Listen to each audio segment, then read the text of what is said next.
Division among Democrats in Congress continues for all to see. And earlier this week, Senate Minority Leader Chuck Schumer claimed his party is united. Is he blind? Our caucus is united. You know, look at this. The Republicans on this upcoming reconciliation bill, which sets the funding for the whole government, they're fighting with each other. Compare that to the Democrats. We're totally united. We're totally united in my caucus. One of his colleagues said, nope. Vermont Senator Bernie Sanders was asked about Schumer's comment. You need an agenda. Did you hear it? You're not united around what? Are we united around guaranteeing health care to all people? Are we united in tackling a corrupt campaign finance system? That is part of the old Democratic establishment. And they are interested in winning elections, which is very, very important. But in my view, you can't win elections unless you have something to say to the vast majority of the people in this country. That was the Senate. It's no better on the House side. Axios is reporting Michigan Congressman Sri Thandar has Democrats fuming over his attempt to drum up support for his impeachment articles against President Trump. 4 Democrats briefly listed as co-sponsors have all withdrawn, and some said they only signed on because they thought they believed leadership was on board.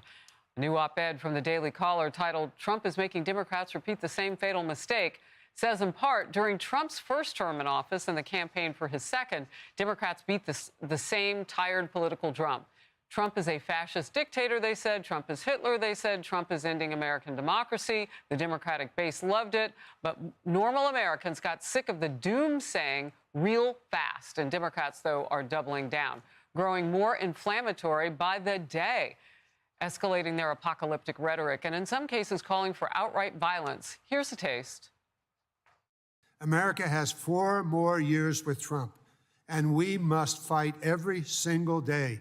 We have to fight everywhere we can, in the institution, outside of the institution.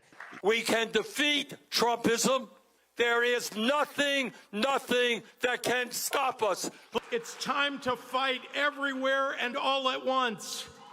Never before in my life have I called for mass protests, for mobilization, for disruption. But I am now. These Republicans cannot know a moment of peace. Power panel now. Cory Gardner is here, former Colorado Republican senator, and Mark Pryor, former Arkansas Democratic senator. Gentlemen, thank you very much for being with me. First of all, Senator Gardner, I'll start with you and this idea that there can be no peace as Democrats go forward. They're going to cuss. They're going to do whatever they can. They're going to shake it up. Does that win? Well, thanks, Harris, for having me. Great to be with you. Look, it doesn't win. It didn't win the presidential election. That's what they did for 4 years under Donald Trump the first time around. And as a result, we have President Donald Trump today leading an agenda that is cutting taxes, that's working to grow the economy, that's bringing jobs back to the American economy.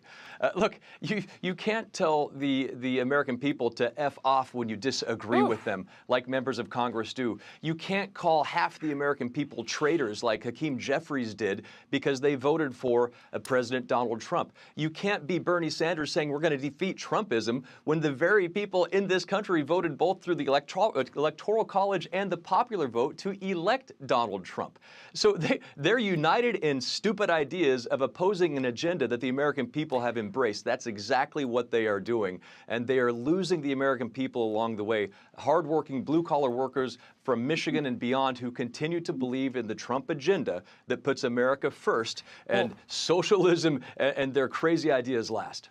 Well, look, if anybody thought you were making it up about the F-bomb part, because we aren't going to say the words, but they're saying them on the left. Far left Congresswoman Ilhan Omar stunning a reporter with this. Do you think more of your Democratic colleagues should be traveling to El Salvador to advocate on behalf of Rodrigo Garcia? I think you should off. Yeah, that's I'm sorry, what? Congresswoman? off. Who should? You. Wow, Democrats embracing the swearing strategy lately, and we're going to show you more of that. But Senator Pryor, I want to come to you first. I mean, this is a level of cringe that is almost unwatchable. What's happening inside your party, and can you change it? Yeah, so Cory, it's great to see you, by the way. Thank you for having me on today. You know, candidly, there's no place for that in American politics. You know, we should be at a place where we have, you know, public square where we're talking about issues, we're debating issues. We're going back and forth on issues, but dropping F-bombs, et cetera, there's just no point in that. There's no future in that. So I would certainly encourage not just Democrats, but all office holders, anyone seeking office should let's improve what we've got here, and let's really represent the best of what America has to offer, not the worst. And Senator, while you were speaking, we put up a New York Times op-ed that said that the F word won't help Democrats at this point, kind of the point that you're making too. It won't save them. What will? Because right now your party is divided, and it is a real mess. It's a freak show. I mean, that's an F word that we can use.